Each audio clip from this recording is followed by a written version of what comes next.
Contrary to the rumors that you've heard, I was not born in a manger. I was actually born on Krypton and sent here to save the planet Earth. We cannot continue to rely only on our military in order to achieve the national security objectives that we've set. Everybody somewhere between the ages of 18 and 25 will serve 3 months of basic training. We've got to have a civilian national security force that's just as powerful, just as strong. Yes, we can. Obama's South Korea plan will include coverage of all essential medical services. Yes, we can. Obama is a cruel hoax. He works for Wall Street. He's an agent of finance capital. Where did you come up with the number $700 billion? Here's the Treasury spokeswoman's quote. It's not based on any particular data point. We just really wanted to come up with a really big number. To Democrats and Republicans who've opposed this plan, I say, step up to the plate. A few members were even told that there would be martial law in America if we voted no. Secretary Henry Paulson is no George Washington. I don't think anyone questions, Mr. Kashkari, that you're working hard. Our question is who you're working for. Obama pledged that he would resume the Security and Prosperity Partnership talks between Mexico and Canada that President Bush initiated. The old boss is starting to look a lot like the new boss. Robert Gates is going to remain on the job as defense secretary for at least a year. Plenty of sources knew about this meeting, told us and others that it was at Hillary Clinton's house, but clearly it wasn't. We've got to give them a stake in creating the kind of world order that I think all of us would like to see. We see you causing a depression so you can blow out the economy and consolidate it and bankrupt it. We know that you are enemies of free humanity, and we are here standing against your tyranny.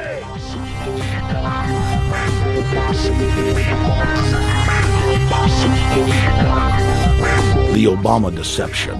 The truth strikes back.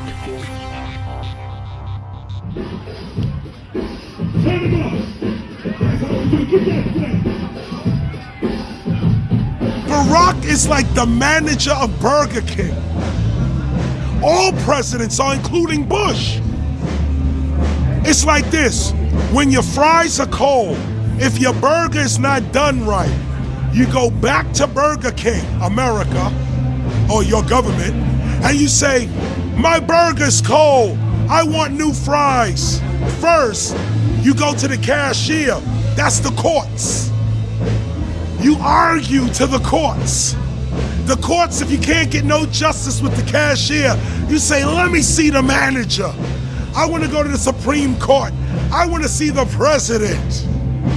The manager comes out. Hi, what can I do for you? Now the manager can override the decisions of the cashier, but you never get to see the franchise owner of Burger King. If you really have a problem with your burger, you need to go see the franchise owner. We need to go to the top or to the bottom. We need to go to where the real architecture of government is. And it's not in a president. It's in a global scheme. Politics in America today is identical to pro wrestling. And what I mean by that is, in front of the cameras and the public, we all hate each other.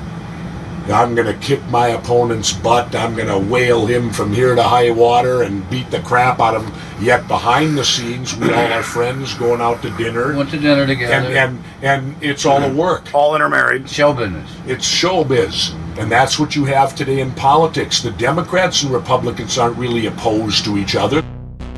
Left and right mean nothing. The only thing that counts is, are you working for Wall Street or you're trying to defend the people against the financiers? It's pretty obvious that there's some gigantic financial institutions that have been pulling the strings of politicians in this country for a long time. And just the fact that we have it set up where they can donate millions of dollars to these guys' funds, these guys' campaigns. I mean, how do we not expect it all to go bad? America in 2009 was desperate for change. The past 8 years had been a disaster. Those weapons of mass destruction got to be somewhere. Maybe under here.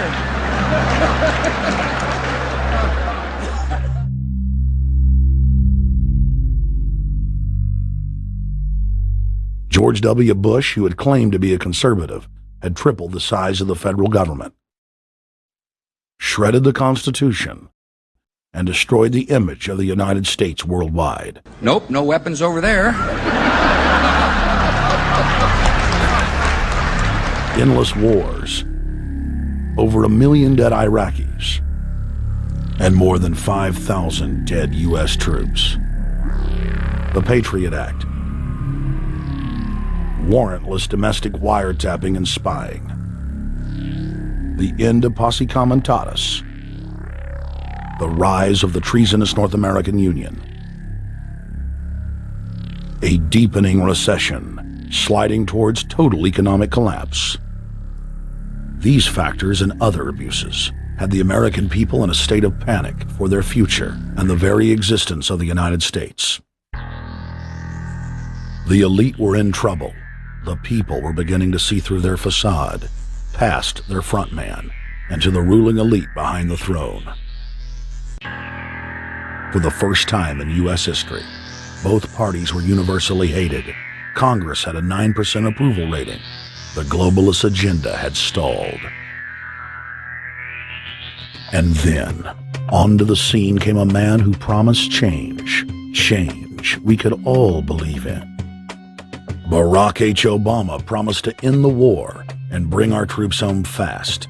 He pledged to uphold the Constitution and to stop the federal government from spying on the American people. Candidate Obama told American workers that he was going to get them out of NAFTA and GATT, and he's already breaking those promises. In this film, we will prove that Obama says one thing and does another, and that he works for the very same elite interests that Bush served, the very interest engineering the financial collapse and formation of a dictatorial world government. This film is not about left or right. It is nonpartisan. Our past documentary films are among some of the most damning indictments of George W. Bush and his administration that have ever been made. If humanity has any hope of effecting real change for the better, it will not come from the Madison Avenue false reality makers who have cast Barack Obama as the savior of the world. To alter our course from tyranny to liberty, to defeat the corrupt elite, we must get past the puppets and confront the real power structure of the planet. Now we can see a new world coming into view. A world in which there is the very real prospect of a new world order. Webster Griffin Tarpley is an accomplished geopolitical analyst and historian. Among his scholarly works are the unauthorized biographies of George Herbert Walker Bush and Barack Hussein Obama. Since Bush the elder made his speech at the United Nations back in September of 1990 talking about the New World Order, I think I've become confused about what's actually going on in the world. The New World Order is a more palatable name for the Anglo-American world empire. It's the planetary domination of London, New York, Washington over the rest of the world. It's hard to get people to join that or think they have a part in it if you call it the Anglo-American world empire. If you call it the New World Order, then people in India or someplace like that or the European Union might think, well, there's something in that for us too. But that's not what it is. It's the Anglo-American New World Order. It's really the old world order. It's the British Empire morphing into the American Empire. The U.S.-British world empire is what you're going to get. Combines of powerful men have always battled with each other over the levers of power. Gerald Celente is recognized as one of the world's foremost trends forecasters and is the founder of the Trends Research Institute. People that are knowledgeable know that the fight that this country has been waging since its inception is for the central bankers not to take over the country. And that's why people like Andrew Jackson were elected. And that's why people revere people like Thomas Jefferson and others. The takeover has happened, and it's a corporate takeover. Agents of the Bank of England attempted to assassinate President Andrew Jackson on multiple occasions because of his resistance against a private central bank being set up in the United States. And it was something that Abraham Lincoln warned. And this is, by the way, why I believe he was assassinated. This is the Lincoln quote. "The money powers prey upon the nation in times of peace and conspire against it in times of adversity. It is more despotic than monarchy, more insolent than autocracy, more selfish than bureaucracy. I see in the near future a crisis approaching that unnerves me and causes me to tremble for the safety of my country. Corporations have been enthroned. An era of corruption will follow, and the money power of the country will endeavor to prolong its reign by working upon the prejudices of the people until the wealth is aggregated in a few hands and the republic is destroyed. Wall Street has killed Main Street."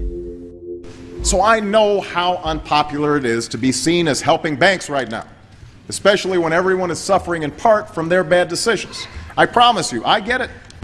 Up until about the Kennedy assassination and the beginning of the war in Vietnam, the United States is a very powerful engine for world progress. It's the assassinations, the Kennedy assassination, and the others in the 1960s, the beginning of the Vietnam War, and the beginning of the absolute domination of the Wall Street group over every other interest.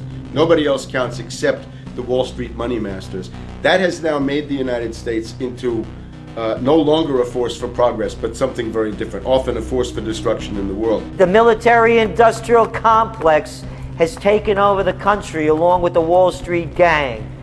If you look also at the people that Obama has put on his appointments list, it's all Wall Street. It's government of Wall Street, by Wall Street, and for Wall Street. There's nobody from heavy industry. There's nobody from the auto sector, nobody from Silicon Valley, nobody from big oil, nobody from defense, no labor, no women, no retirees, no small business, nothing. It's pure Wall Street. The only people who have a voice in Obama's councils are Wall Street finance oligarchs. That's all there is. Nobody else counts for anything under Obama. It's the most extreme Wall Street administration we've ever had. Before his death, President Woodrow Wilson apologized to the public, regretting that he had been deceived by a group of international bankers and the country's financial system had fallen into their iron grip via the Federal Reserve Act of 1913.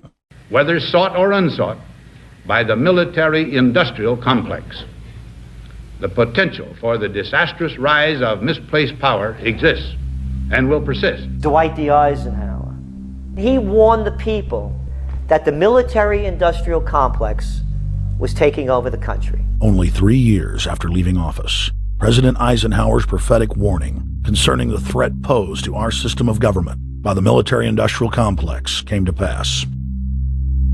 President John F. Kennedy had enraged the entire elite network. Now, Kennedy was brought in as somebody who was expected to be a puppet. It was thought that his pro-Nazi father, Joseph P. Kennedy, the bootlegger, the speculator, would guarantee that Kennedy would be obedient to the establishment. They thought that Kennedy was a sex maniac who could be manipulated through all of this, but it turned out that through his personal suffering, Kennedy had discovered a personal sense of himself which went beyond just being a puppet, and he began to think about things like economic recovery, world peace, having a space program, making deals with the Soviets, cutting the Federal Reserve down to size, and a whole series of other things. Executive Order number 11110, signed by President Kennedy, began the process of abolishing the private Federal Reserve. Kennedy was also pushing for real civil rights reform and had begun the process of pulling the troops out of Vietnam. The last time you had an actual president was Kennedy. The oligarchs took swift and decisive action. When John Kennedy attempted to take the government back from the robber barons, he was brutally murdered. The message to future U.S. presidents and leaders across the world was clear: do as you're told or die. John Fitzgerald Kennedy was the last true president of the United States. And until the globalists are removed from power, we will never have another real one. The other thing about the American presidency you've got to remember is that this is a puppet post. It's automatically going to be a puppet post. The idea that Obama is somebody who's going to come in and exercise real authority when he's obviously been chosen and given everything that he's got by these financiers. Presidents are now little more than corporate pitchmen who take all the political heat, while the controllers remain in the shadows, safe from public scrutiny. Hip-hop icon KRS-One is not just known for selling millions of albums. He has led a tireless crusade against youth violence and has been a strong voice for human rights. If they controlled it before, what makes you think they're not controlling it now? The country was on a verge of revolution. They threw a black man up. Now we like this. They give him the money, they give him the bundling, they give him vote fraud, they give him the media whores, they give him goons. They even have elected officials making threats to put people in jail if they criticize Obama in public. All of this is the mark of a puppet. And that means that he is a puppet, actually more of a puppet than anybody else, more of a puppet than Mrs. Clinton would have been, even more of a puppet than McCain. He's the maximum puppet that we've had certainly since Jimmy Carter. They put a black face on the New World Order, and now we all happy. KRS ain't buying it. In the real executive power structure, the president serves the military-industrial complex. It's self-owned by the international bankers. If there's a revolution, the population just throws out the prime minister or president. The elite stays in power because the public is never aware of who the real enemy is. In Evian, France in 1991, standing before the Bilderberg Group, the apex of the world government power structure, David Rockefeller defined the New World Order as a system of world government serving the international banking elite. For decades, the banker-owned media would attack anyone who dared to warn the public that a dictatorial world government was being constructed right under their nose, and that national sovereignty was being deliberately destroyed. And now, after years of denial, the media and the elite themselves are proudly announcing that not only is world government real, but it is the answer to the financial crisis that they carefully engineered. Suddenly, the Wall Street Journal tells us that the North American Union is here, and that getting rid of the dollar for a common currency with Canada and Mexico is good. The Financial Times of London, published by a member of the Bilderberg Group, crowed that a dictatorial world government had been kept in the shadows for our own good, and that it was now time for it to emerge from behind the curtains of national security. White House Chief of Staff Rahm Emanuel stated on record that they can't let this crisis go to waste. You never want a serious crisis to go to waste. And what I mean by that, it's an opportunity to do things that you think you could not do before.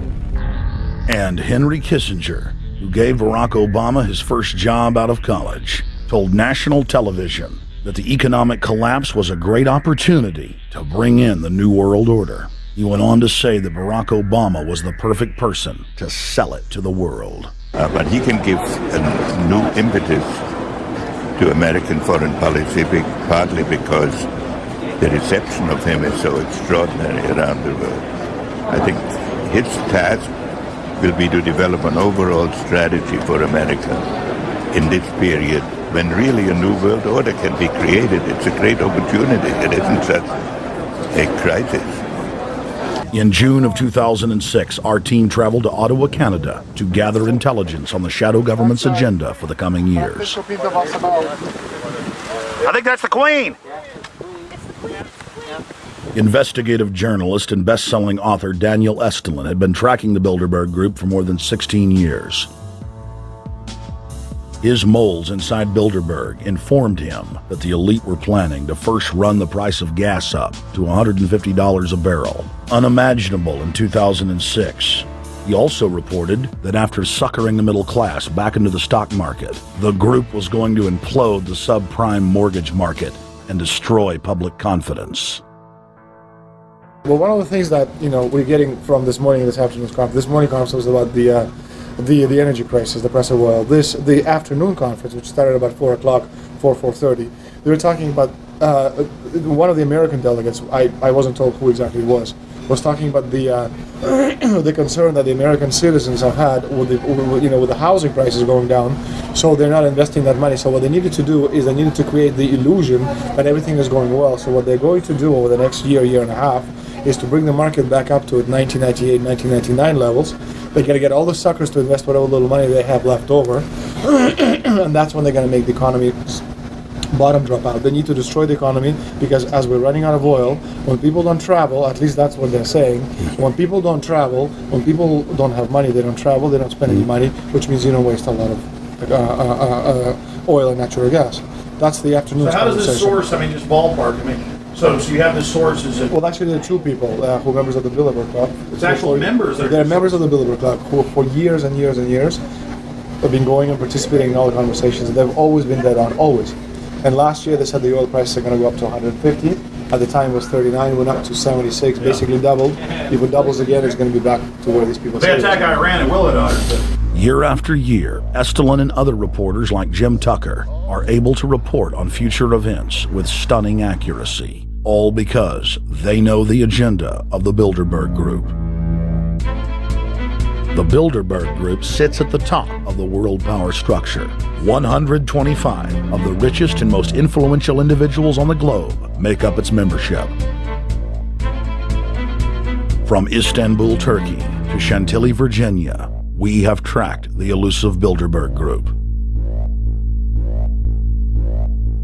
Bilderberg always insist on a media blackout. By June of 2008, we had already figured out that Barack Obama was the elite's puppet of choice. The national media claimed that during the weekend the Bilderberg Group was scheduled to meet, that Obama had speaking engagements set for Chicago and the Midwest. We knew better. In a classic bait and switch, the Obama campaign told the press corps to get on Obama's campaign plane, and that Obama would join them on the flight to Chicago. Campaign staff then slammed the door shut. The fawning press had been shanghaied as Obama's campaign aircraft lifted off without Obama. Robert, why were we not told about this meeting and that the senator wouldn't be on our flight until the doors were shut and we were about to taxi to take off? Again, we had a desire, Senator Obama had a desire to do some meetings. Others had a desire to meet with him tonight in a private way, and that's what we're doing. We set up these meetings. They're being done tonight. Again, Is there more than one meeting? Is there more than one person with whom? I'm not going to get into all the details of the meetings. I don't know that I've got a ton more different answers for all of your questions. Obama wasn't going to Chicago. He had a meeting to attend, a secret meeting. Initially, it was believed that the secret meeting took place at Clinton's Washington, D.C. home. Obama's spokesman denied that, but won't confirm where the former rivals met. He also declined to comment on their topics of discussion. For a day and a half, the mainstream media engaged in a wild goose chase, trying to find out where Hillary and Obama had gone. 3 cover stories later, the corporate press had to admit they had no idea where the 2 candidates had gone. And to this day, Clinton and Obama aren't talking. Plenty of sources knew about this meeting, told us and others that it was at Hillary Clinton's house, but clearly it wasn't. In 2008, the trail led us to the Westfields Marriott Hotel, right outside Washington, D.C. We just flew into Washington, D.C. We're driving to the Westfields Marriott. Tomorrow, the hotel's closed throughout the week into the weekend for the Bilderberg Group meeting. But we're going to check in the night before. They're going to kick us out tomorrow. So we're going directly into the belly of the beast. The hotel will be filled with at least 5 spy agencies: CIA, Defense Intelligence, Mossad, European Union Security. We checked into the Westfields Marriott 48 hours before hotel guests were scheduled to be thrown out ahead of the annual meeting. The building was nestled in the heart of the military-industrial complex, with the National Reconnaissance Office and Raytheon just a stone's throw away.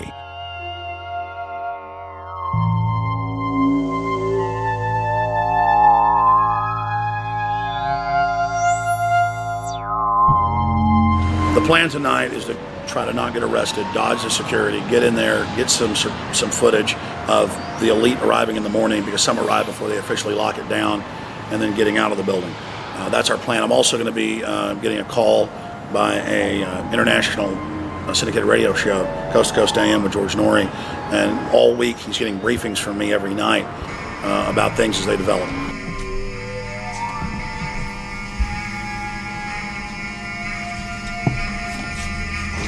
George, we're sitting here in the room. As the phone rings with your producer, Tom Danheiser, to put me on, the fire alarm goes off.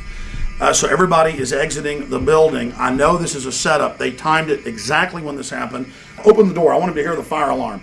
Open the door. I want people to hear this live to the 16 million people listening.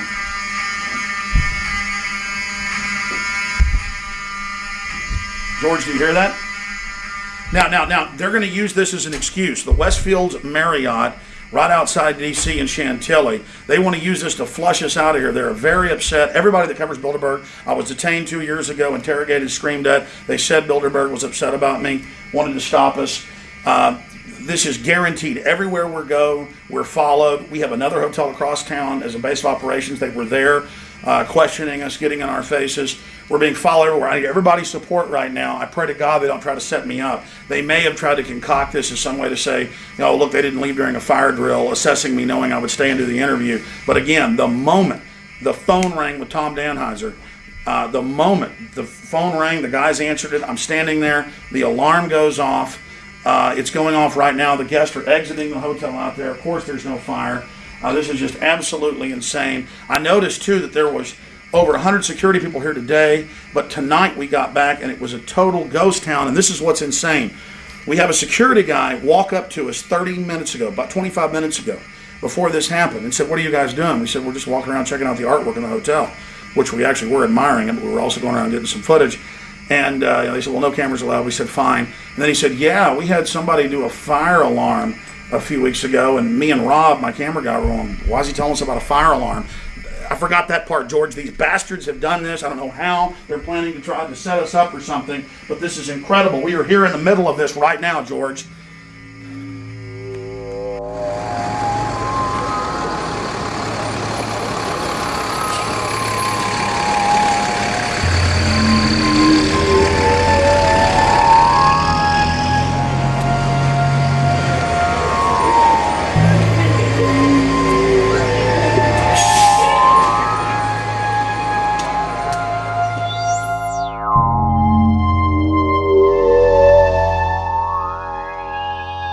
Stay there. Keep it locked.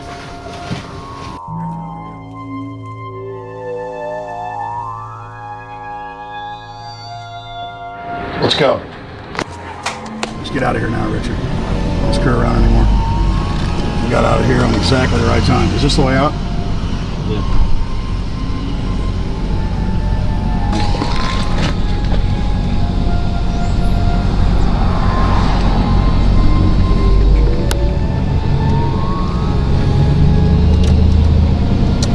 Car right behind us.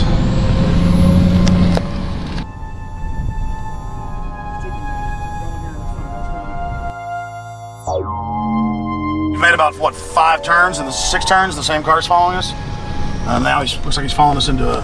He came out of Bilderberg, he came out of the Westfield. He's being a little bit subtle, but... Not too. So there he is. That's him over there in the blue green, car. Yeah.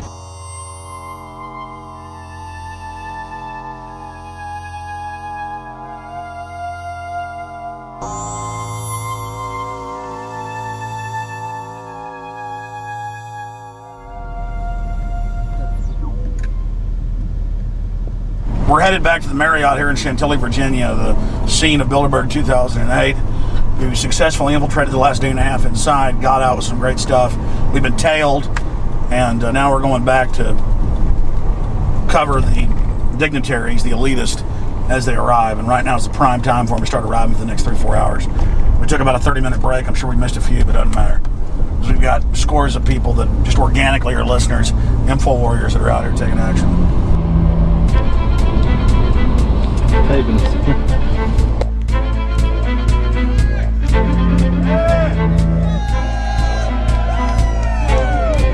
Yeah!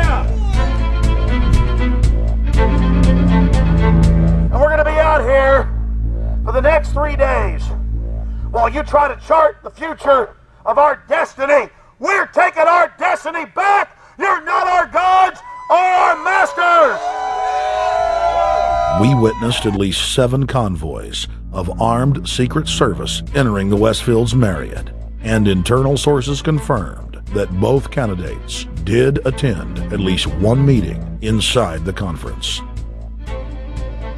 While the Bilderberg Group was 100% successful in 2008 at keeping their name out of the mainstream media, they did not fare as well when it came to the exploding independent press. During the entire 2-day event, anti-New World Order protesters and alternative media encircled the hotel. You are being exposed everywhere! From David Rockefeller, from John Edwards, from Bill Clinton! Your game of secrecy is over! You're gonna pay! Get him! It's up close! You piece of filth! You piece of trash! This is Bernanke, man! Bernanke, you're going down!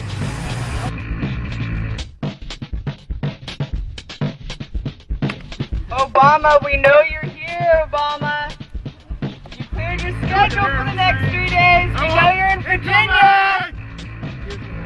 Arch criminals! New World Order scum! We are not your slave scum!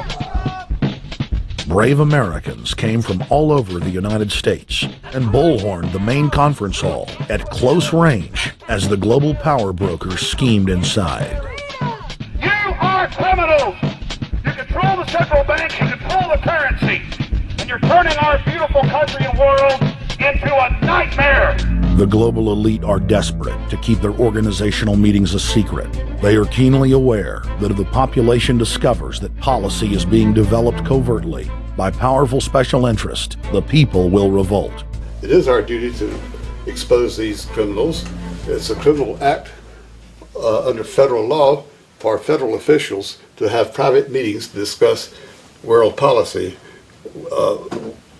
with non-federal workers. So everybody from the State Department, Treasury Department, White House, Defense Department, and others who show up, as they always do, they're committing a criminal act simply by being here to attend a secret meeting with officials from other countries to discuss U.S. policy in the world. So literally it's a criminal act. And every newspaper, every broadcaster has a patriotic duty to expose these scum and the evil they project. The election primaries served as a great diversion, while the true future course of the nation was being set behind closed doors. You've got, obviously, the Bilderberger Group, founded by the former Nazi Prince Bernhard of Holland. You've got the Trilateral Commission, founded by David Rockefeller's Zbigniew Brzezinski. They're the ones who ran the Carter administration. Everybody in the Carter administration, from Carter and Mondale and Volcker and Brzezinski, were all members of the Trilateral Commission. Founding member of rap sensation Public Enemy, Professor Griff, gave us his view of the Obama phenomenon. Barack Obama's been given a pass by the Blue Bloods. He's been given the okay by certain secret societies for them to let him in. I truly believe imperialism and fascism needs a facelift. And that facelift is going to have to be black. And the reason why I believe that is simply because I think they're trying to go into Africa. Well, they're already in Africa. But they want to totally control all the natural minerals that they're going to need to carry themselves into the 21st, 22nd, and 23rd centuries. You follow me? So I think they have to go through a phase of galvanizing the masses of dark-skinned people that truly believe that change needs to come, but the change that they're talking about is not necessarily change for the better as far as the masses of the people. It's probably a better change for them. It's not going to change for us, the little man on the totem pole. And no one looks at the agenda. Long as he positions himself right, have the right tie on, have the right smile, repeats the slogans over and over and drives it home, the average American is just going to swallow it hook, line, and sinker. And we don't even know what the agenda is. Writing in his 1964 book, With No Apologies, Senator Barry Goldwater said, The Trilateral Commission is intended to be the vehicle for multinational consolidation of the commercial and banking interest by seizing control of the political government of the United States. The Trilateral Commission represents a skillful, coordinated effort to seize control and consolidate the four centers of power: political, monetary, intellectual, and ecclesiastical. What the Trilateral Commission intends is to create a worldwide economic power superior to the political governments of the nation-states involved. As managers and creators of the system, they will rule the future. Bilderberg issues executive decisions and prime directives to its subdirectorates for implementation. The Trilateral Commission takes the Bilderberg Group agenda and executes it through regional roundtable groups throughout Europe, Asia, and the Americas.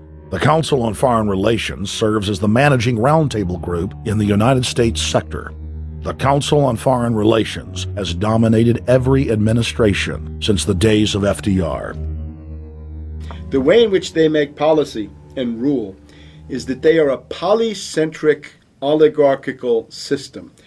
You have to be a finance oligarch. Remember, this is not a society ruled by generals, not by priests, not by bureaucrats, not by demagogues, none of those, but by bankers. Bankers rule. And the bankers set up these institutions. They set up things modeled on the Royal Institute for International Affairs, Chatham House, and the Milner Roundtable of the period right after the Boer War, so even before World War I. You had the British setting up these roundtables, institutes with publications and conferences, and this is how they make policy. Upon Obama's inauguration, members of the Bilderberg Group, Trilateral Commission, and CFR flooded into every position of power in the executive branch, replacing Trilateral Commission and CFR members who previously filled the positions during the Bush administration. When you look at the U.S. ruling class, you'd have to say that they're a really pathetic bunch of failures and bunglers. They are a miserable excuse for a ruling class, and that's one of the big problems we have. Is you go from Clinton to Bush to Obama. What stays the same is the ruling elite that gives these puppets the orders that they act on. And these orders are wrong-headed, let's say, to say the least. They're basically bankrupt. They're going to lead to the collapse of this civilization. What they're doing is using the existence of the United States as a formerly powerful nation-state to act out their Wall Street fantasies of world domination and maintaining their capital structures and maintaining their system of looting. And this can't be done. So the basic question is, they've hijacked our country and you got to take it back from them. You've got to drive Wall Street out of the government, and at that point you'd have a reasonable chance of getting back to prosperity and some kind of peace and order in international affairs. We had a chance to speak with economist and author George Humphrey. They have created a power elite, and we're not talking about the millionaire down the street. You can't even be a member of their club unless you're a multi-billionaire. And friends, this is not about rich versus poor. This is about a very, very small handful of the worst criminal element on this planet, manipulating and destroying the good people of this nation and of this world. About this Obama with change. Look at the people he's put in to mastermind the economic recovery. Larry Summers. I love it. Every time they talk about Larry Summers, he's always brilliant. He's another brilliant one. He's the one that helped dismantle the Glass-Steagall Act, the banking act that was put in place in the 1930s, so the banks couldn't become the banksters that they become. In the 1990s, you had the beginning of the derivatives bubble, thanks to people like Alan Greenspan, Rubin, Summers, a lot of the people who are now back in the Obama administration. And the derivatives, I think, are the centerpiece of this entire problem today. These are the same people, Geithner from the Treasury Department. Could you imagine that? Now we have the U.S. Treasury Secretary, who also is a Robert Rubin protege of the Larry Summers Group, that dismantled Glass-Steagall and broke apart the regulations that would have prohibited the banks and brokerages from becoming these criminals. He was the former president of the New York Federal Reserve. And now he's our Treasury Secretary? And as we all know, the Federal Reserve is as federal as Federal Express. It's a private bank. And now we've put this guy in charge of it? I mean, can't Wall Street has hijacked Washington in broad daylight. Every single one of his appointments support the status quo. Every one of his appointments are there to screw the American people. Every single one of his appointments are people who are working to bring down the Republic and the Constitution of this country. Secretary of the Treasury, Timothy Geithner, Bilderberg Group and Trilateral Commission member. Secretary of State Hillary Clinton is a Bilderberg and CFR member. She is also married to Trilateral Commission member William Jefferson Clinton. Ambassador to the United Nations Susan Rice, Trilateral Commission. National Security Advisor General James L. Jones, Bilderberg, Trilateral Commission, and CFR. Deputy National Security Advisor Thomas Donilon, Trilateral Commission, CFR. Special State Department Envoy Henry Kissinger, Bilderberg Group, Trilateral Commission, and CFR. Chairman, Economic Recovery Committee, Paul Volcker, Bilderberg Group, Trilateral Commission, Council on Foreign Relations. The Director of National Intelligence, Admiral Dennis C. Blair, Bilderberg Group, Trilateral Commission, CFR. Secretary of Defense Robert Gates, Bilderberg Group, Trilateral Commission, CFR. Deputy Secretary of State James Steinberg, Bilderberg Group, Trilateral Commission, CFR. State Department Special Envoy Richard Haas, Bilderberg Group, Trilateral Commission, and President of the CFR. Obama Presidential Advisor Alan Greenspan, Bilderberg Group, Trilateral Commission, CFR. State Department Special Envoy Richard C. Holbrooke, Bilderberg, Trilateral, CFR. And the list goes on and on. Even if Barack Obama were the most wonderful person in the world, he was groomed and brought to power by the global elite to carry out their agenda. Humanity must look past Obama and realize that presidents come and go, but the shadow government and their program of global enslavement continues. How could people be so stupid and gullible to believe a bunch of political people? So people who voted for Obama were trying to express, I think, first of all, something worthwhile. The hatred for Bush, Cheney, the neocons, the desire to punish the Republicans for their adventures, their police state, and their economic depression. The second question was on the economy. People felt that Bush was selling them down the river into a world depression. He is, of course, the new Herbert Hoover in that regard, so they were trying to get something different from that. The tragedy, of course, is, and this is really why Obama was groomed and prepared over a period of almost 30 years now, that Obama is there to frustrate and to deceive all of those hopes. Obama is a cruel hoax. He's a bogus sham. He's an absolute denial of everything that you'd expect from an American president. It is very disturbing to see well-meaning people falling for high-tech propaganda over and over again. It happened after 9/11.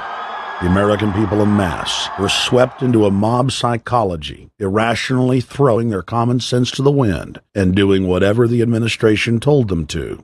The general public eventually caught on to the fact that George W. Bush was a deceitful thug and that the economy was in freefall.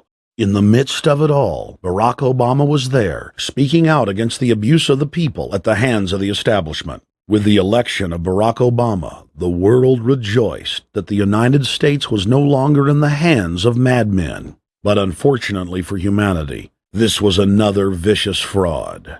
I want to like the guy. He speaks gently, he's intelligent, he seems to be a man of peace. He is just as charismatic as they come.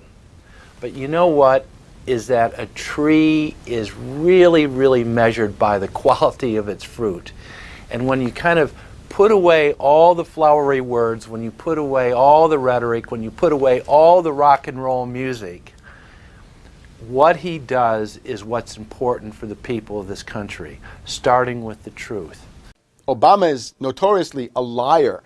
He promised that he would get out of Iraq, I think within 16 months at some point. We had Samantha Power telling the Scotsman that he wouldn't be bound by those promises, and sure enough, he's now not going to be bound by those promises. Obama pledged in hundreds of speeches and interviews that within 6 months of being elected, he was going to bring our troops home from Iraq.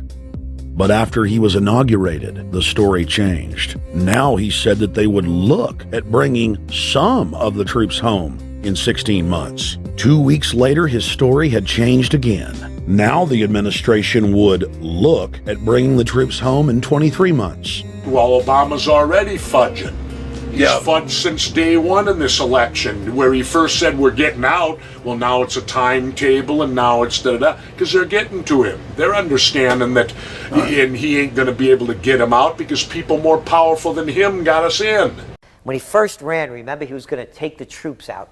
I get in there, troops come home. Day one. There is no military solution in Iraq, and there never was. I will begin to remove our troops from Iraq immediately.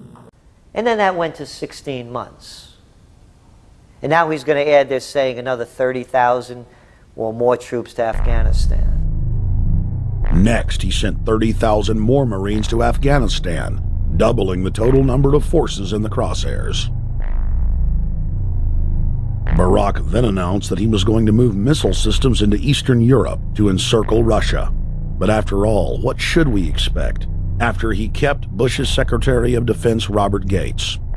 The outcome of this policy is if you're constantly meddling near the Russian borders with these fascist creeps, IMF NATO agents like Yushchenko of Ukraine or Saakashvili or Georgia, or these Kaczynski twins in Poland, or various collections of people in Latvia, Lithuania, Estonia, you're tied to these gangsters, and if they decide to start a war, that rapidly escalates into thermonuclear World War III. This is worse than the neocons. Bush and Cheney never got as far as Brzezinski, Soros, and the other people running Obama. Barack Obama swore that he would vote to repeal the Patriot Act, but then he voted for its reauthorization. Obama decried the Bush administration's illegal warrantless wiretapping of the American people. Then he voted to legalize it. Obama pledged that he would filibuster any attempt to give retroactive immunity to the telephone companies, the telecom companies, except he then turned around and voted for that bill. Most people don't know, for example, that he voted to reinstate the Patriot Act and more government wiretapping. Candidate Obama told desperate factory workers in speech after speech that he was going to renegotiate NAFTA and GATT to make it more fair for American workers. It is absolutely true that NAFTA was a mistake.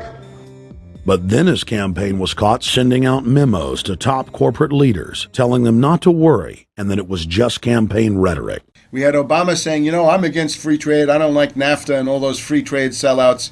We had Austin Goolsbee going to the Canadian diplomats and saying, don't mind him. He's just popping off. That's just election era rhetoric. Doesn't mean anything. Presidential candidate Barack Obama was publicly criticizing the North American Free Trade Agreement in a bid for votes, but privately telling Canadian officials not to worry about it. He said that he was going to bring us peace in the Middle East. He said that he was going to bring us transparency and a balanced economy. He said that he was going to not have lobbyists. He said he was going to clean up government. He said he was going to work for the environment. And point by point by point, within the first month of his inauguration, he has lied and deceived and cheated the American people. The people of the United States and the world were filled with hope that Obama was the real deal when in his first week in office he signed an executive order supposedly closing Guantanamo Bay and other secret prisons. Then the press actually had a chance to read the executive order and were shocked to find that the executive order only said that Obama was thinking about closing Guantanamo in a year. But worst of all, the executive order continued the practice of rendition which the LA Times called secret abductions. They don't know. They think that he's signed off immediately on closing Guantanamo, but he's allowing prisoners now to be taken to foreign countries and not knowing where they're sending them and to be tortured in foreign countries. They don't know that they kept that provision in there. Obama is now continuing the practice of secret arrest, secret prisons, and most importantly, indefinite detention without trial. When a British High Court said that it was preparing to release secret British and U.S. torture orders that prove that the Bush administration was ordering personnel to systematically abuse detainees, Barack Obama threatened to cut off all U.S. intelligence ties to England. To add insult to injury, he stated that the program was important to national security, not only endorsing Bush's crimes, but continuing them. Obama voted for a reinstatement of the Patriot Act. And by his early deeds already, again, as we saw with the issues of retention, he's willing to send people that have been charged with nothing to be tortured to so-called get the truth out of them.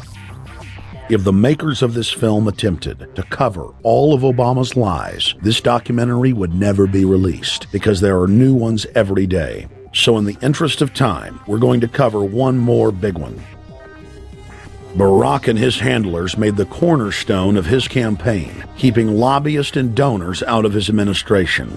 Within hours of being elected, Obama did a 180 and filled the White House and federal government with lobbyists and donors at all levels.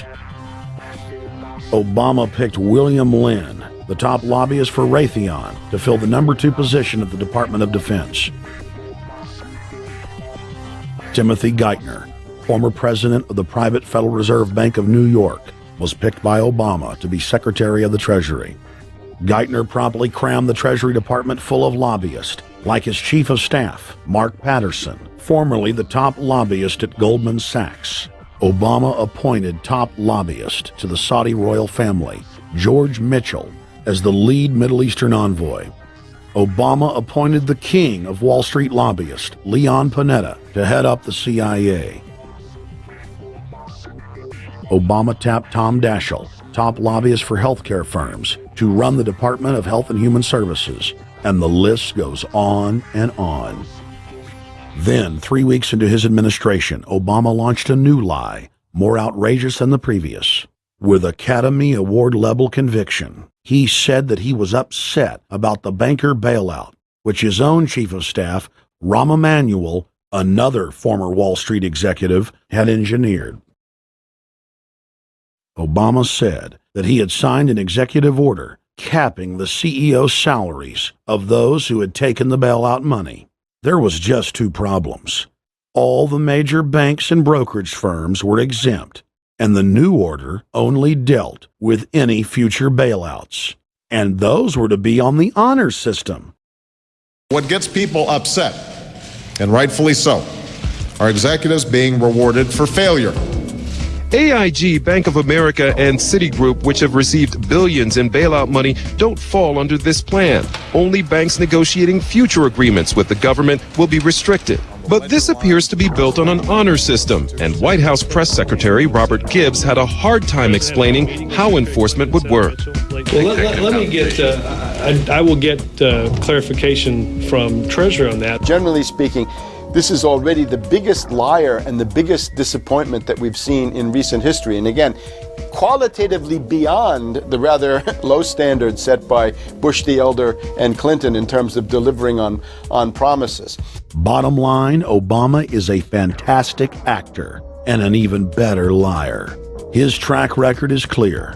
He has done the opposite of everything he told the people he would do. They'll make up one lie after another. And if you believe these people, knock yourself out. I don't believe a word they say. Within 1 month of the passage of the first banker bailout bill, the press reported that over $5 trillion had just disappeared out of the U.S. Treasury.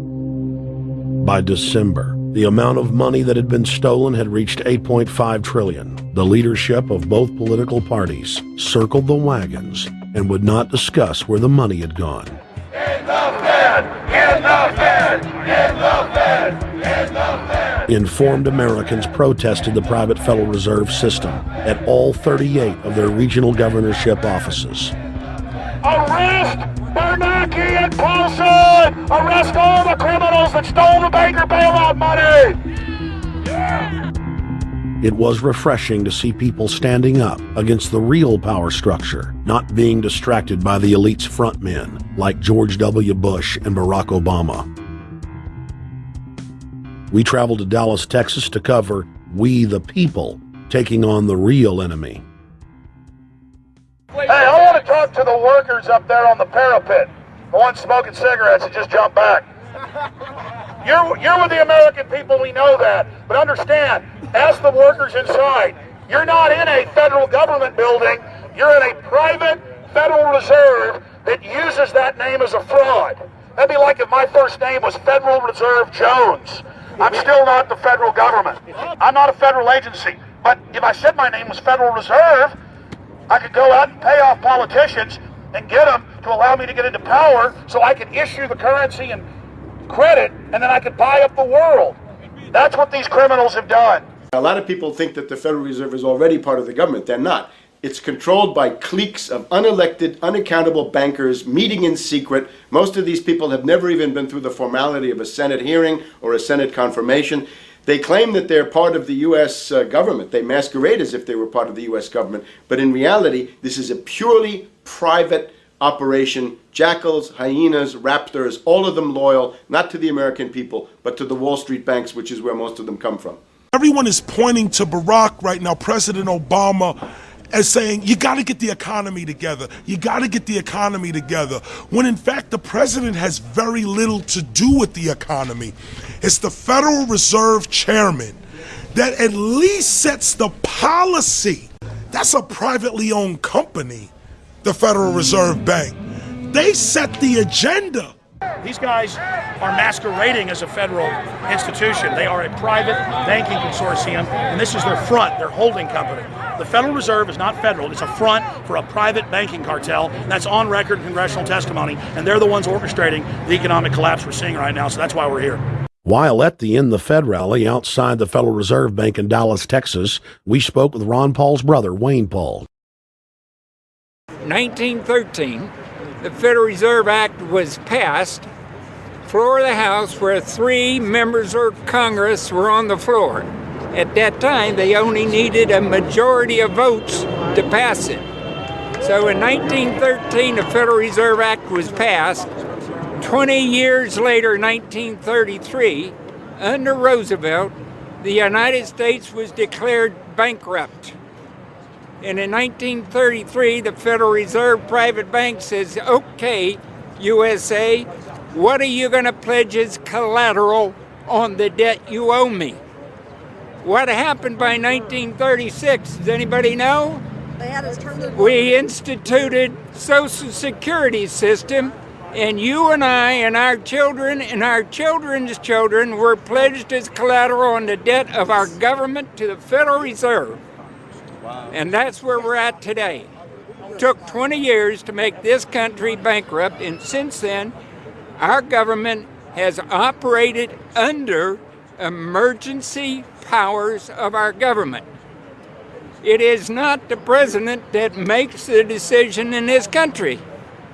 It's the Secretary of Treasury who turns around and is put in there by the Federal Reserve to manage the bankruptcy. We've been in bankruptcy ever since. So to print $700 billion and to give it away, how do they get away with it?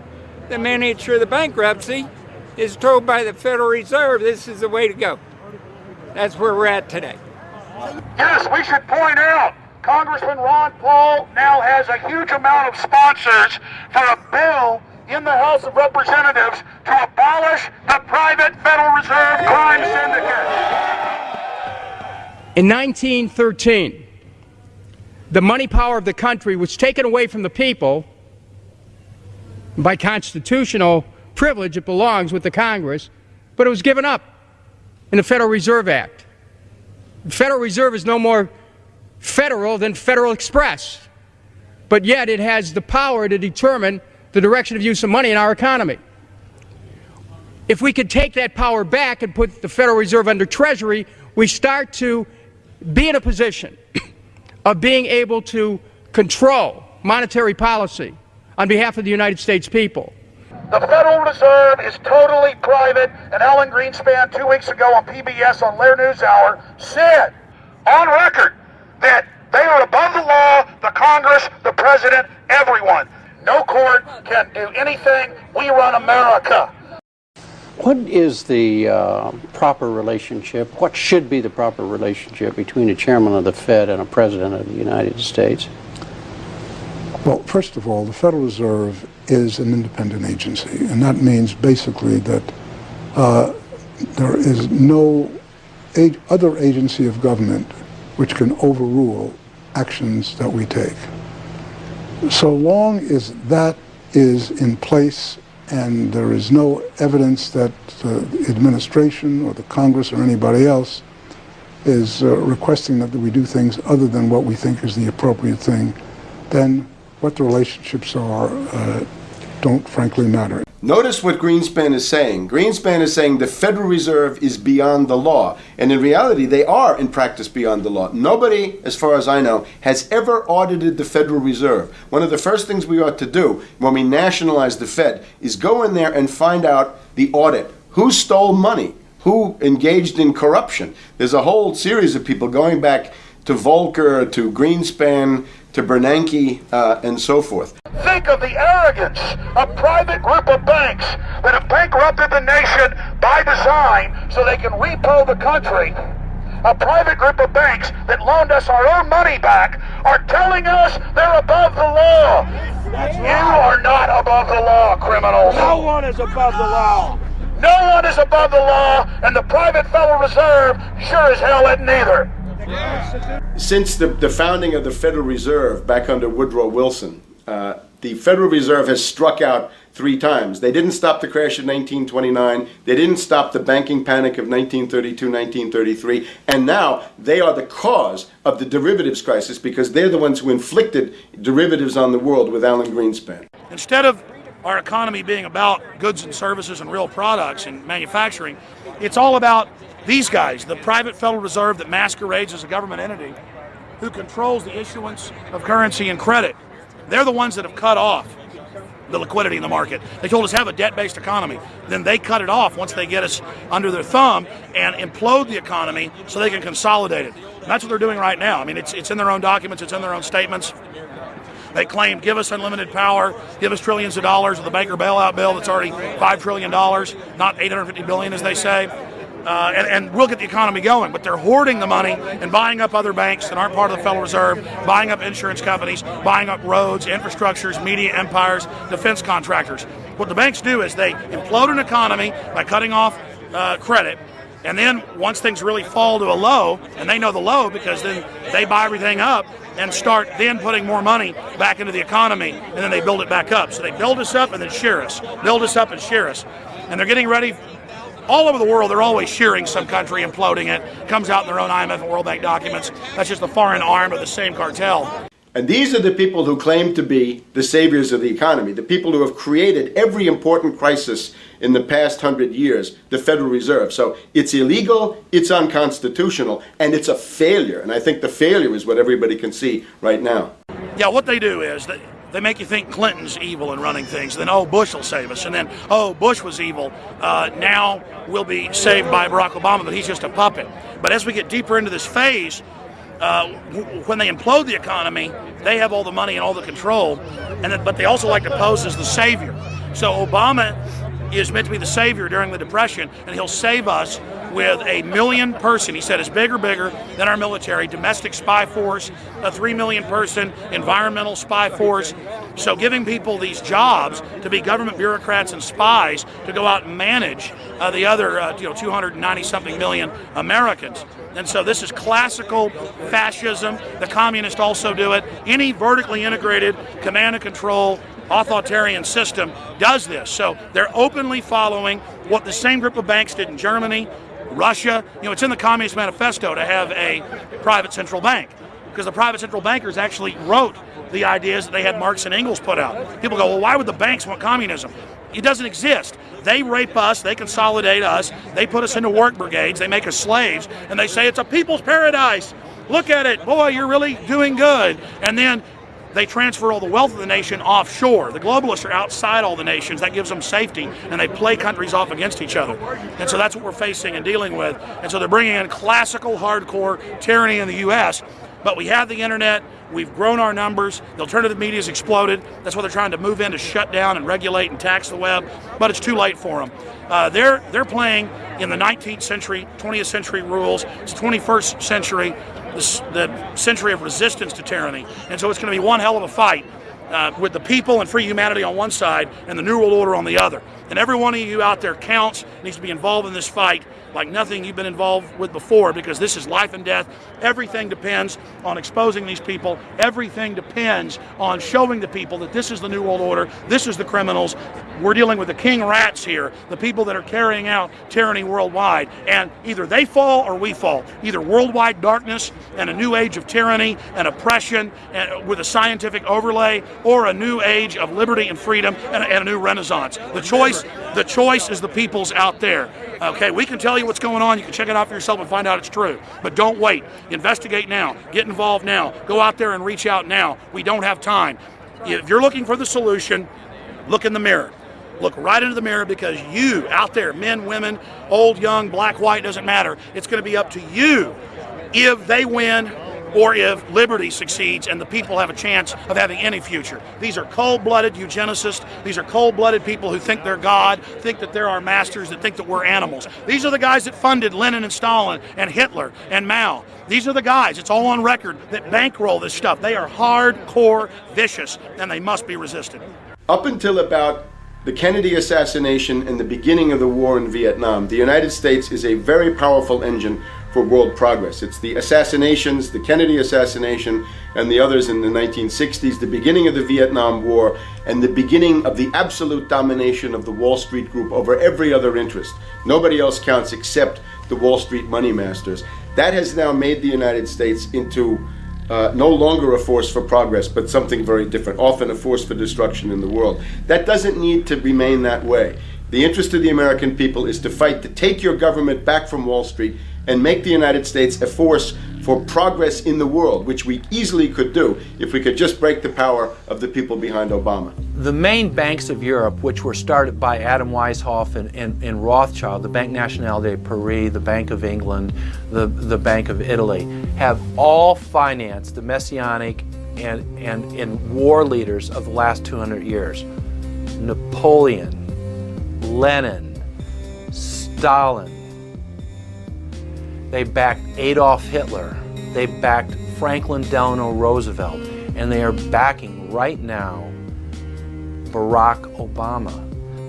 The banking cartel had established a beachhead in 1913 through the Federal Reserve Act. In 1947, they set up a parallel shadow government through the National Security Act.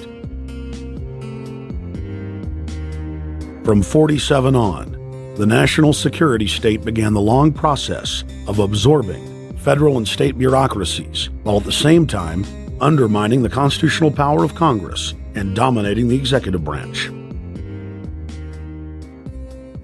By controlling the issuance of currency and credit, the private Federal Reserve was able to buy up most of the Fortune 500.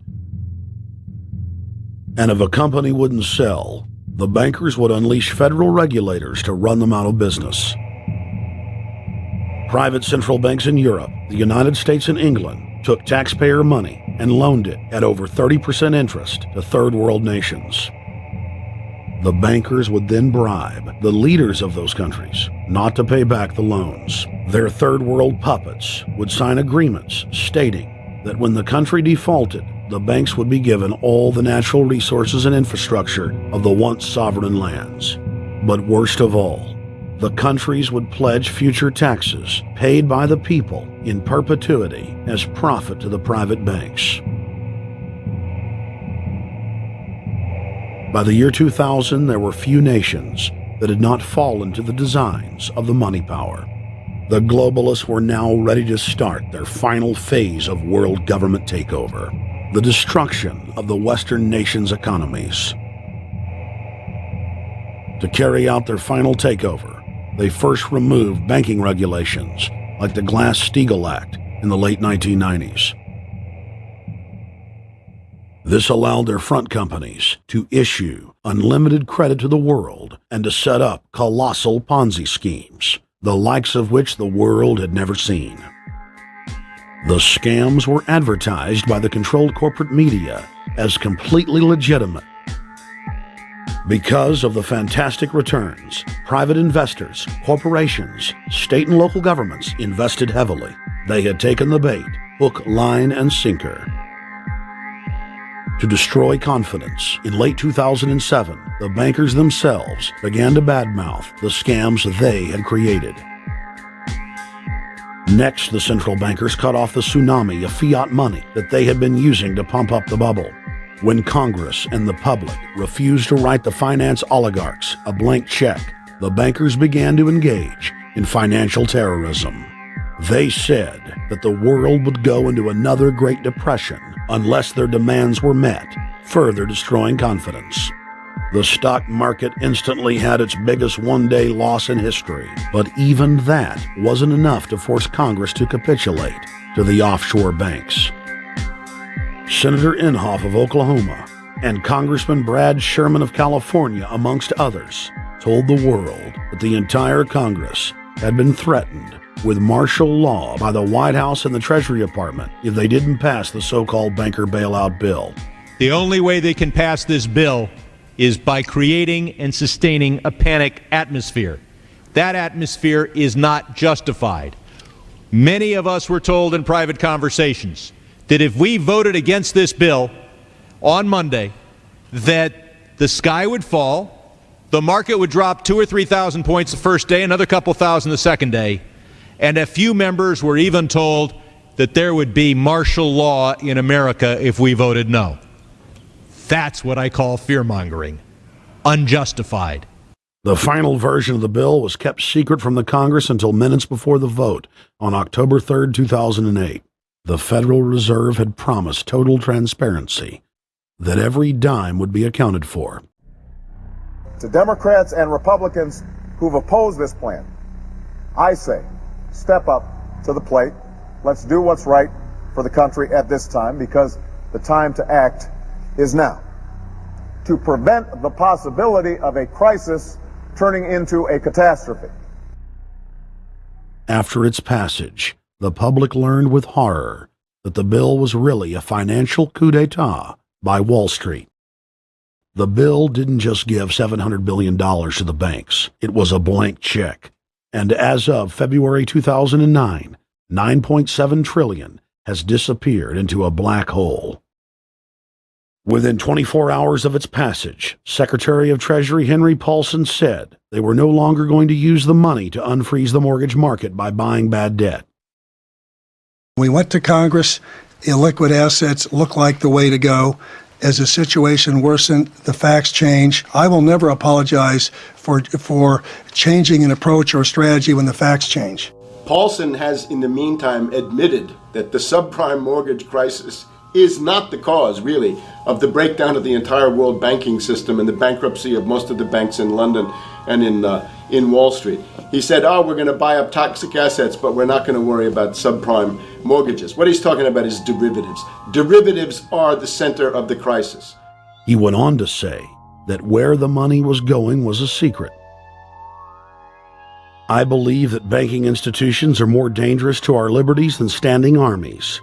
If the American people ever allow private banks to control the issuance of their currency, first by inflation, then by deflation, the banks and corporations that will grow up around the banks will deprive the people of all property until their children wake up homeless on the continent their fathers conquered. The issuing power should be taken from the banks and restored to the people, to whom it properly belongs. Thomas Jefferson, 3rd President of the United States.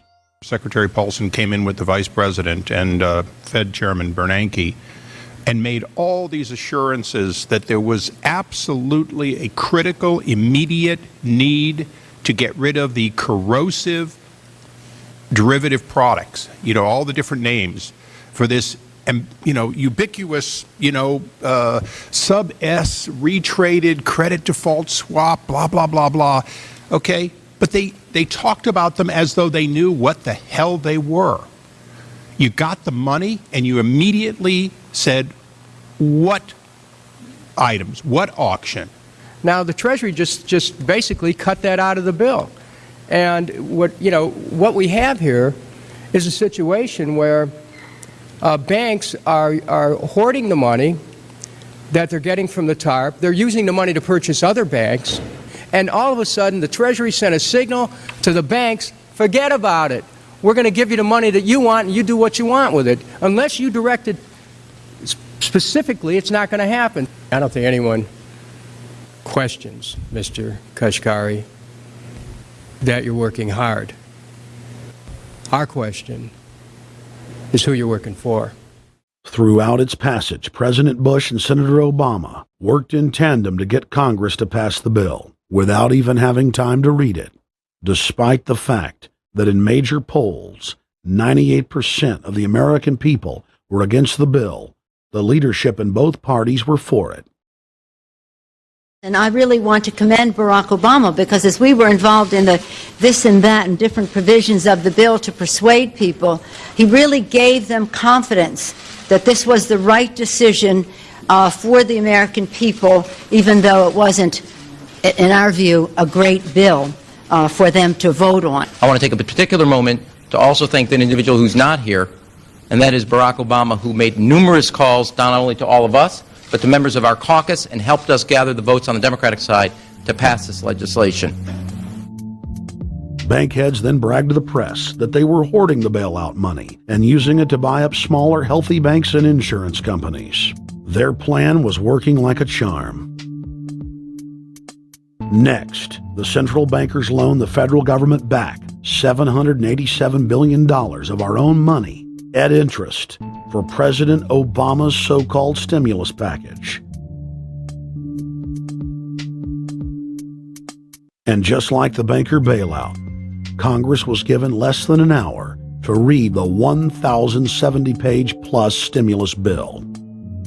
Barack Obama, who had pledged on the campaign trail to wait 5 days before a bill could be voted on so that the Congress and the people could have a chance to read it, said that the stimulus was too important and it had to be passed before anybody could see it or read it, or the crisis would turn into a catastrophe. Doing little or nothing at all will result in even greater deficits, even greater job loss, even greater loss of income, and even greater loss of confidence. Those are deficits that could turn a crisis into a catastrophe, and I refuse to let that happen. After its Friday passage, in gangster fashion, President Barack Obama took a 4-day vacation and said that there was no rush to sign it. The spending bill was really a takeover bill, designed to further federalize the states and to pay off rich donors that had donated to both parties. As the world slid deeper into depression, the bankers celebrated the fire sale that they had created. I believe the phrase burdens of the office is overstated. You know, it's kind of like, why me? Oh, the burdens, Why did the financial collapse have to happen on my watch? It's just pathetic, isn't it? Self-pity. And I don't believe President-elect Obama will be full of self-pity. With their access to unlimited fiat capital, they could now buy up sectors of the world economy not already controlled by them. For over a century, the Anglo-American establishment had worked to bring the world system to this point. Artificially engineered global bankruptcy. In an address before the Trilateral Commission in June of 1991, David Rockefeller laid out the elite's ultimate goal. The supranational sovereignty of an intellectual elite and world bankers is surely preferable to the national auto-determination practiced in the last centuries. Now that the bankers were holding the world hostage, they issued their ultimatum. The only solution to restart the global economy would be to set up a planetary government ruled by a new Bank of the World, a Bank of the World owned and controlled by them. Suddenly, hundreds of prominent publications announced the solution, the people's only salvation. Time magazine, in an article titled "The New World Order," said that the new super bank would control the world's currencies and set interest rates, and that the new bank would, quote, knock the heads of bad countries like the United States. At a meeting of central bank heads and finance ministers dubbed Bretton Woods II, the plan for world government was unveiled by the very bankers that had engineered the collapse. Formerly sovereign countries would now pay their taxes directly to the banking cartel. Hundreds of new carbon taxes, controlling every facet of human activity, would only be the beginning. Now all the elite had to do was to sell the public on accepting the final phase of their takeover. And it's Obama's job to sucker the public into standing down so the bankers' agenda can move forward unhindered. Never before in U.S. history has the media gotten behind a president like they are behind Obama. The press has pulled out all the stops, bestowing a crown of infallibility upon Obama as the savior of the people. The elite are betting everything they've got on Obama's charisma and hoping that he can sell the world on their program of tyranny. Yes, there have been differences between America and Europe. No doubt there will be differences in the future. But the burdens of global citizenship continue to bind us together. A change of leadership in Washington will not lift this burden. In this new century, Americans and Europeans alike will be required to do more, not less. Partnership and cooperation among nations is not a choice. It is the only way. We've got to give them a stake in creating the kind of world order that I think all of us would like to see. In truth, Obama is not simply continuing George W. Bush's policies. He is radically expanding them. I thank President Bush for his service to our nation. This film has documented the painful fact that Barack Obama's agenda is the complete opposite of what he has claimed it to be. Now we will reveal what Barack Obama and his controllers' true agenda is. Number 1, bring the United States under the complete regulatory control of a private offshore superbank known as the Bank of the World. More than 100 new taxes are now being developed under the umbrella of curbing greenhouse gases. The new taxes will be paid directly to the private bank consortium. At the producer level, taxes will be paid on farm animals' flatulence. At the consumer level, there will be carbon taxes on all forms of meat, beef, poultry, pork, and fish. All cars will be fitted with satellite tracking boxes that will tax driving by the mile. And an added tax will be placed on all fossil fuels, including motor oil and natural gas. All plastic products will have a carbon tax added. Outdoor space heaters and fireplaces are to be taxed. All electricity produced by coal-powered plants will be taxed. Under the cap-and-trade system, citizens will be forced to pay taxes on thousands of products to private cap-and-trade services owned by Al Gore and other elitists. There will be taxes on light bulbs, water, trash pickup, air travel, train travel, bus, ship, medicine, steel production, mining, clothing, laundry, asphalt are just a few of the new taxes to be levied. But to truly transform our economy, to protect our security and save our planet from the ravages of climate change, we need to ultimately make clean, renewable energy the profitable kind of energy. So I ask this Congress to send me legislation that places a market-based cap on carbon pollution and drives the production of more renewable energy in America. That's what we need. The notion of anthropogenic global warming is a fraud. In other words, the idea that the planet is getting warmer and that human activity is somehow responsible is a pseudo-scientific fraud. It's a big lie. It's a monstrosity. Remember the Nazis, they had race science, race hygiene. They said Aryan blood is different from any other kind of blood. This was, of course, idiocy, a fantastic piece of nonsense. Today, we got something similar. Global warming caused by human activity, and the answer to that is carbon tax plus cap and trade, according to the wishes of Al Gore, Prince Charles, and basically the entire world banking community, the world oligarchy. What they're trying to do with that is to perpetuate the current system where bankers rule the world, financiers rule the world, and the rest of us get the crumbs from the table. But remember, if you try to put on cap and trade and a global warming carbon tax with the idea that you're going to save the polar bears, what you're going to do is destroy human society.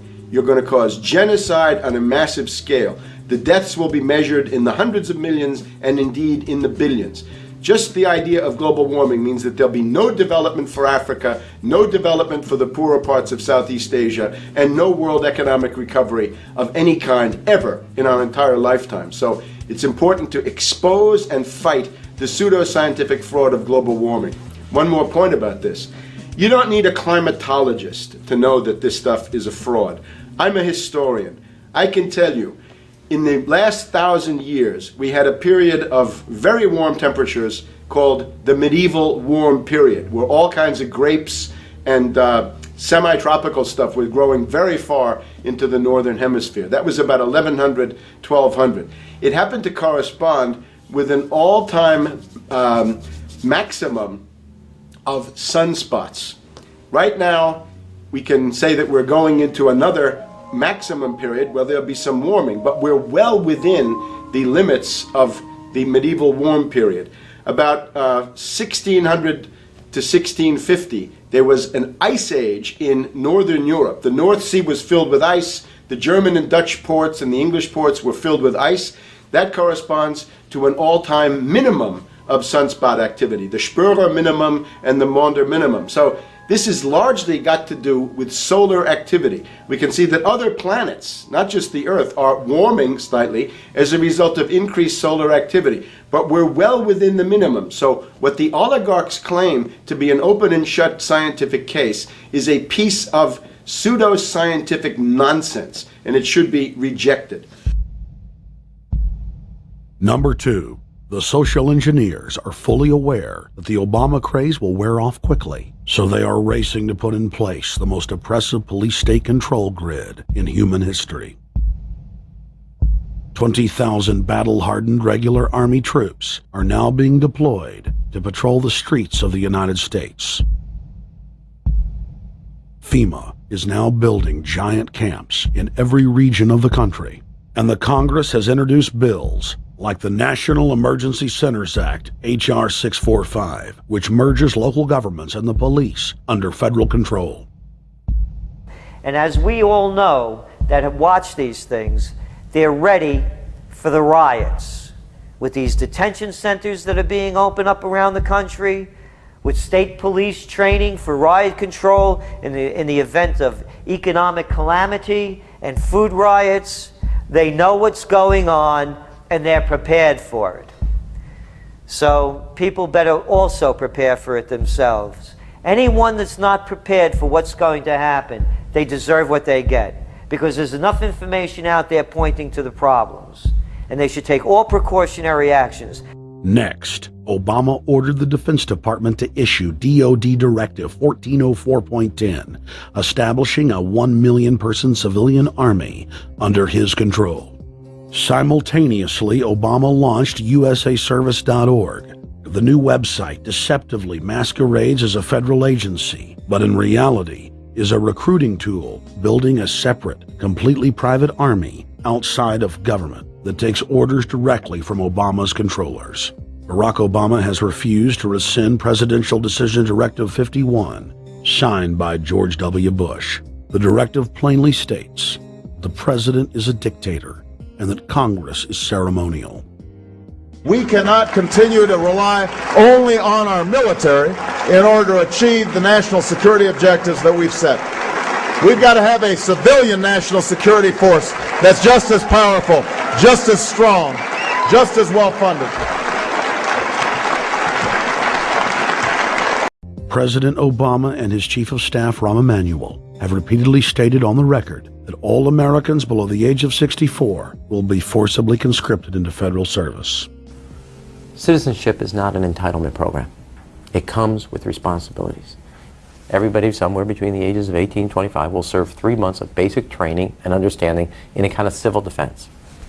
Now, it doesn't always have to be service in uniform. One of the things that if you talk to our generals, they are desperate for is a civilian counterpart to our military forces. So is this compulsory then?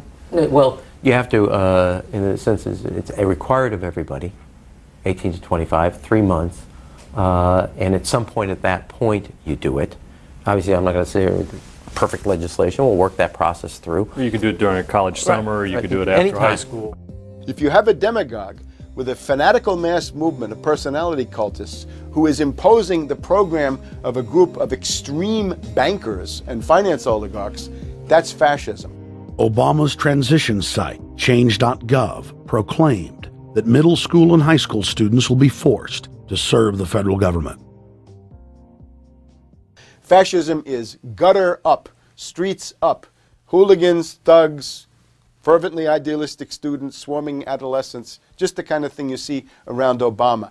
The way you get a population to enslave itself when the police and the army are no longer enough to do that. So I think that's if you're a left liberal, it's time to open your eyes to that. All young Americans between the ages of 18 and 24 will be conscripted into a paramilitary domestic security force.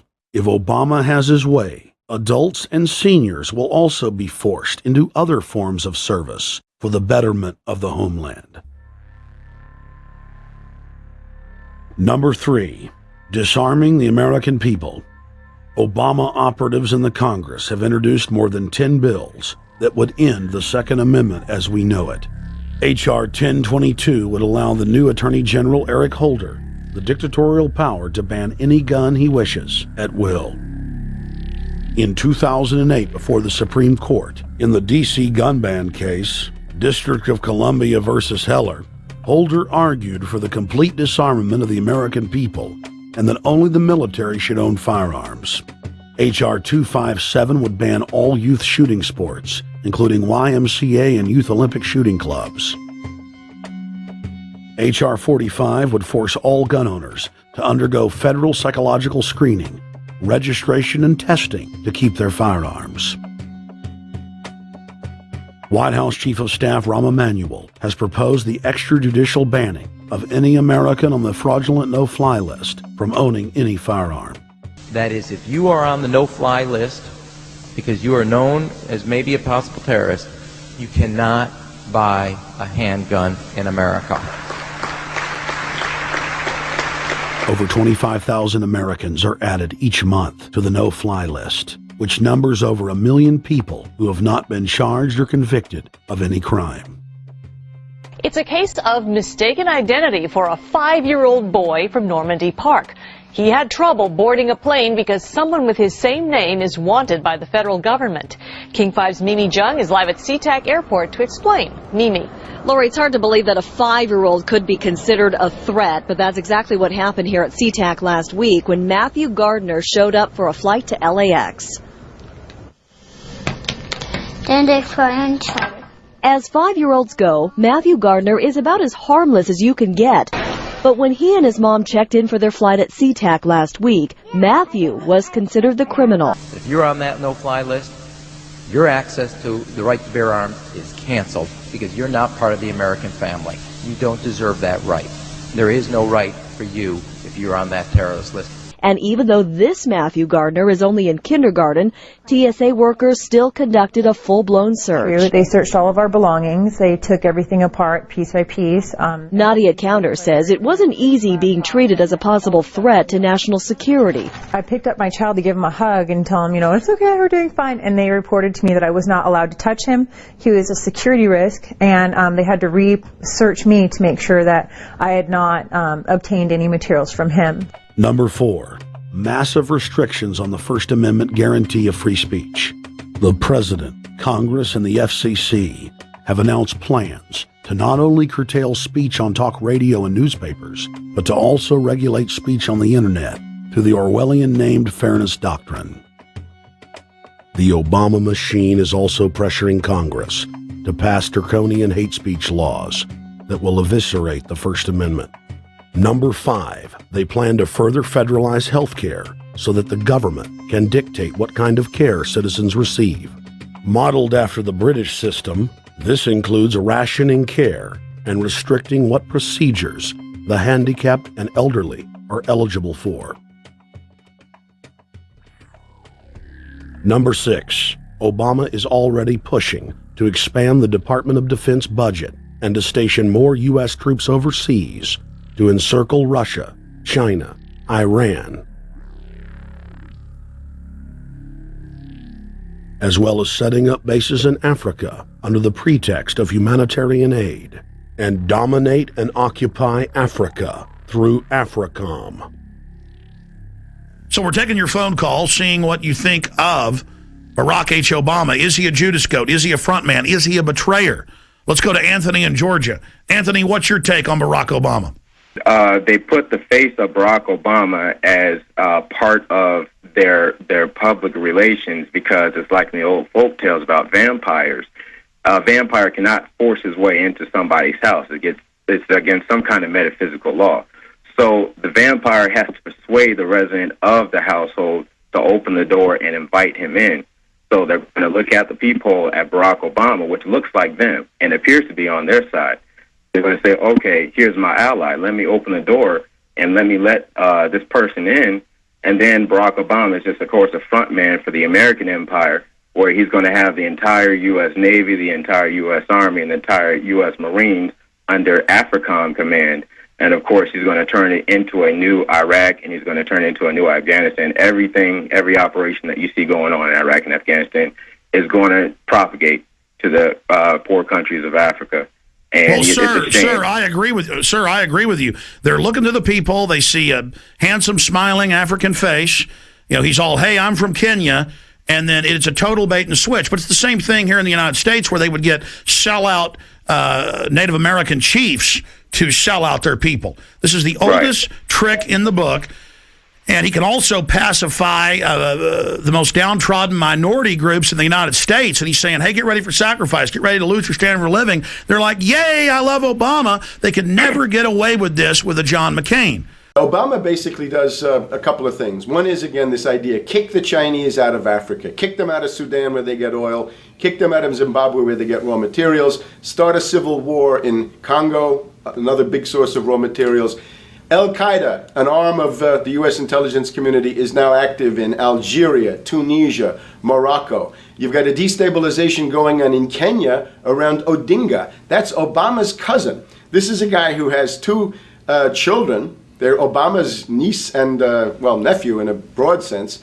And one of them is named Raul, and the other one is named Winnie, after Winnie Mandela, who did the necklacing and political assassinations in South Africa. So this Odinga is essentially a CIA destabilizing operation in Kenya, and he's got a Odinga Islamic Alliance to crush the Christians in Kenya, but this also reaches into Ethiopia, it reaches into Uganda, Congo, Tanzania, and a whole bunch of other countries in that region. So all of Africa is a battlefield in flames between the U.S. and the Chinese, with Obama leading the charge to kick the Chinese out for geopolitical reasons. Number 7, radically expand federal control over family farms and ranches through the Animal ID and Premises ID system. Number 8, accelerate the merger of the United States with Canada and Mexico under the Security and Prosperity Partnership. He is also accelerating the transfer of remaining federal authority to unelected quasi-governmental bodies like the World Trade Organization.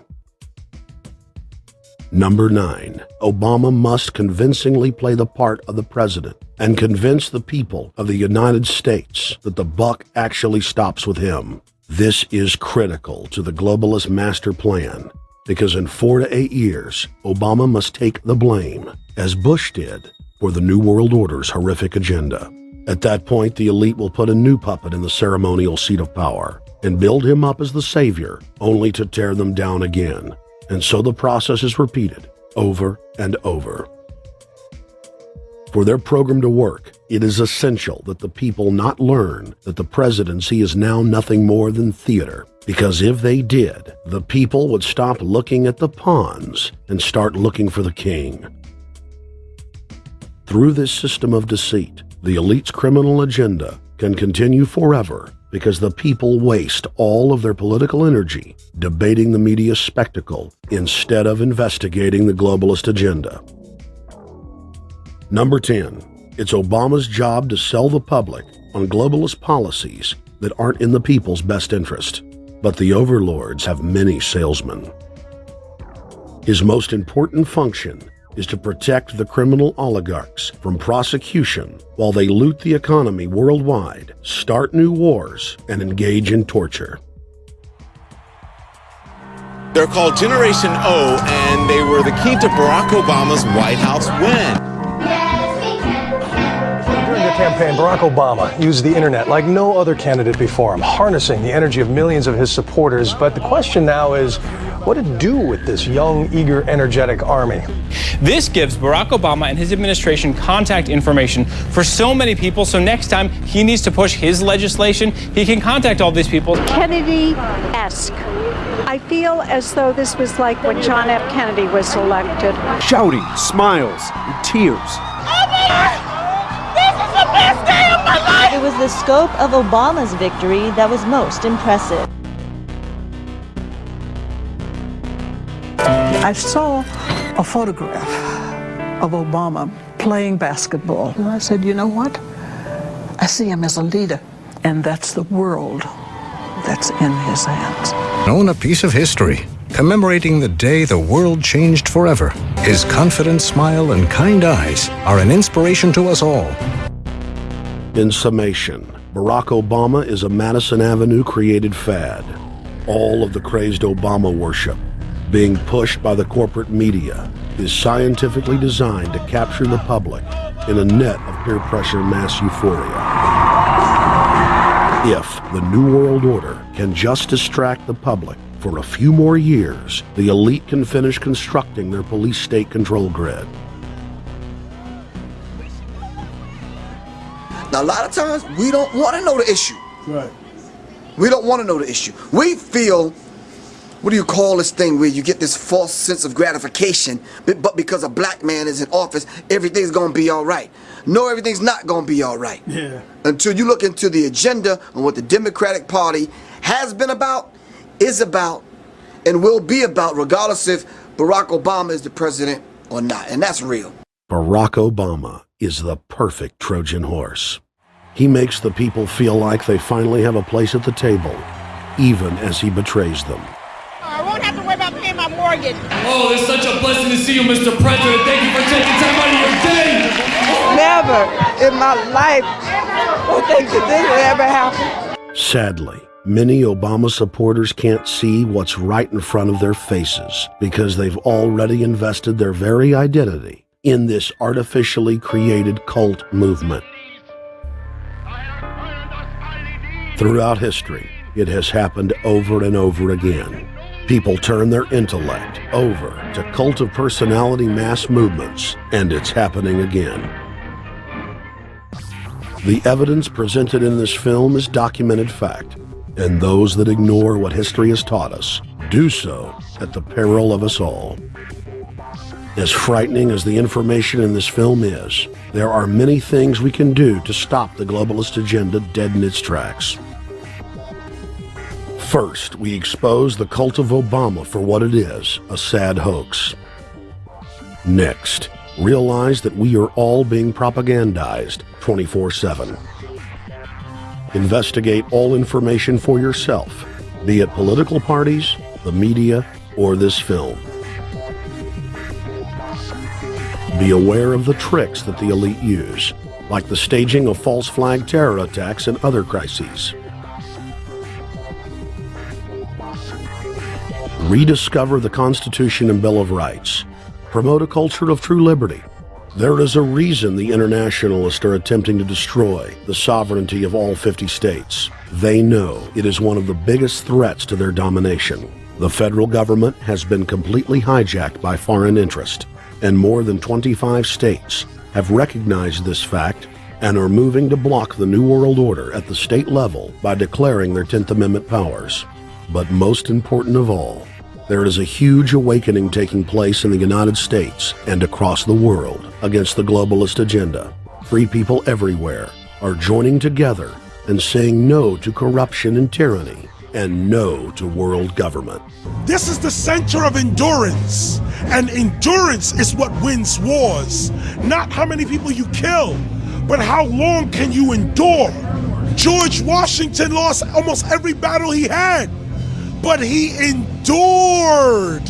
He out-endured the British, and that's how the battle was won, endurance. And each and every one of you watching this, every single one of you, is just as important as the people who were our founding fathers, as that you are just as important as the Sons of Liberty who met in the 1770s to philosophize about freedom, to philosophize about a republic, to philosophize about a truly free country with a republic. There's 1 billion people on the planet. It only takes one to change it. Are you the one? There may be everybody in your classroom bugging out. Your whole school may be on fire with kids wild and bringing guns. But are you the one? Nature has a way of abundance. Nature puts out a lot of stuff looking for the one. So if you're going to go along with the trend of let's just kill each other, let's disrespect each other, then you're part of nature's plan as well, to be part of just the excess. But if you think more of yourself than just being the excess, you'll do more for yourself. Are you the one? Everybody's not gonna make it, but you have an opportunity to save yourself. Well, we don't have to look back thousands or even hundreds of years to see how dangerous this present day situation is. We can look back to Bolshevik Russia. We can see the takeover by the Bolsheviks talking about the people's revolution, talking about the positive change. And Lenin came in and then Stalin. The fact is that over 40 million Russians between 1925 and 1940, good Russians, people who were Christians, people who had their own businesses, people who were educated, they were exterminated because they had their own business, because they were educated, because they believed in God's law. We can look over at Germany. Germany was in a very, very terrible economic situation, and this very charismatic leader called Adolf Hitler comes in. He makes the roads good, and he promises a better life for the people. And within 10 years, you see a completely nationalized, centralized, dictatorial situation where millions and millions of people were exterminated. And then we can go to Maoist China. Mao came in, he promised change, he promised a better life, and within 5 years, 60 million Chinese were exterminated. They don't teach that. They don't teach that in the schools these days, and it wasn't that long ago. And I pray to God that this will not happen in the United States. And the way it won't happen is if you and your friends and all of us together take action to say no. This country is too precious. It's too wonderful. It's too good of a place to lay down as a victim. Greatness could arise once we break the shackles of the government that's holding us back. One thing America has more than any other country is an entrepreneurial spirit. One thing we have more than any other country is the ability to be innovators. You know, if I was born in Italy, I wouldn't be the trend forecaster I am today because I would have been locked into a culture of thinking one way. We have that freedom of expression and freedom of thought that could free us to create greatness again if Big Brother doesn't come down on us harder. Humankind is at a historic crossroads. The forces of globalism are marching towards absolute despotism. Look in the mirror, count the cost, and decide, are you going to let history repeat itself? Or will you stand tall with freedom lovers everywhere and stop the completion of a world dictatorship?